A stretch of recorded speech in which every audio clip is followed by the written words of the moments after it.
स्वागत करते हैं आपका इंडस स्पोर्ट एंड एनालिसिस में। आज हम बात करेंगे कि क्या इंडियन वायुसेना के राफेल्स वास्तव में चाइना के J-20 पर भारी पड़ सकते हैं। इंडिया के राफेल लड़ाकू विमानों और चाइना के J-20 के बीच पोटेंशियल क्लैश इंटेंस डिस्कशन का टॉपिक बन चुका है, जबकि कुछ इंडियन एयरफोर्स के दिग्गजों का मानना है कि 36 राफेल्स 200 प्लस J-20 पर भारी पड़ सकते हैं। रियलिटी अधिक सूक्ष्म है। राफेल अफगानिस्तान, लीबिया, माली, इराक और सीरिया में एक्सटेंसिव कॉम्बैट एक्सपीरियंस का दावा करता है, लेकिन क्या यह एक्सपीरियंस पायलट प्रोफिशिएंसी और बैटल टेस्टेड टैक्टिक्स में तब्दील होगा, ये अभी भी क्वेश्चनेबल है। 5th जनरेशन के फाइटर जेट्स को चाइना का जवाब है J-20, जो स्टेल्थ कैपेबिलिटीज और एडवांस्ड टेक्नोलॉजी का दावा करता है। हालांकि इसके एक्चुअल कॉम्बैट परफॉर्मेंस का टेस्ट नहीं हुआ है, जिससे इसकी ट्रू इफेक्टिवनेस पर सवाल उठ रहे हैं।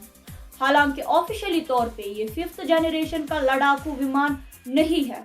राफेल में इस रेंज के कई फीचर्स शामिल हैं, जिनमें सुपीरियर एवियोनिक्स, एक हाईली कैपेबल रडार सिस्टम और हथियारों की एक वाइड रेंज शामिल है। चाइना का सोवियत जेट्स की बिना लाइसेंस वाली कॉपीज बनाने और एक्सपोर्ट कराने का इतिहास रहा है।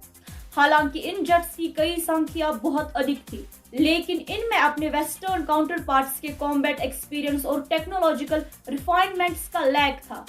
ये पिछले रिकॉर्ड रियल कॉन्फ्लिक्ट में J-20 की क्षमता पर कुछ डाउट्स पैदा करते हैं, लेकिन 5th जनरेशन का लड़ाकू विमान होने के नाते J-20 स्टेल्थ टेक्नोलॉजी और सेंसर फ्यूजन में पोटेंशियल एडवांटेजेस का दावा करता है।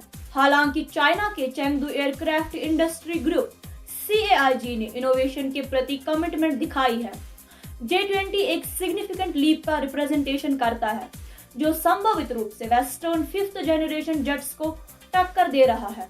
एडिशनली CAIG ने Chengdu, J-10, FC-1 शेलोंग, JF-17 thunder जैसे सक्सेसफुल प्रोडक्ट्स भी डेवलप किए हैं और इसकी प्रोडक्शन कैपेबिलिटीज सुपीरियर है, जिन्हें अंडर एस्टिमेट नहीं किया जा सकता है। J-20 200 से अधिक की विशाल संख्या एक सिग्निफिकेंट चैलेंज प्रेजेंट करती है। जैसे कि जोसेफ स्टालिन ने प्रसिद्ध रूप से कहा था, quantity has a quality all of its own, यानी मात्रा का अपना एक गुण होता है। भले ही राफेल एक बेहतर विमान है, लेकिन भारी संख्या पर काबू पाना मुश्किल हो सकता है। हालांकि केवल मात्रा पर निर्भर रहना एक बड़ी ताकत में कमजोरियों का फायदा उठाने के लिए वेल कोऑर्डिनेटेड टैक्टिक्स और पायलट एक्सपीरियंस की क्षमता को नजरअंदाज करता है। इंडियन एयरफोर्सेस की लॉन्ग टर्म स्ट्रेटेजी को एमका जैसे एडवांस्ड फाइटर जेट्स के डोमेस्टिक प्रोडक्शन को बढ़ाने पर फोकस करना चाहिए। इससे फॉरेन इंपोर्ट्स पर डिपेंडेंसी कम होगी और संघर्ष के समय में विमानों की स्टीडी सप्लाई इंश्योर होगी। राफेल वर्सेस J-20 बहस मॉडर्न वॉरफेयर की कॉम्प्लेक्सिटीज को हाईलाइट करती है, जबकि IAF के राफेल्स अनडिनाइबली शक्तिशाली हैं।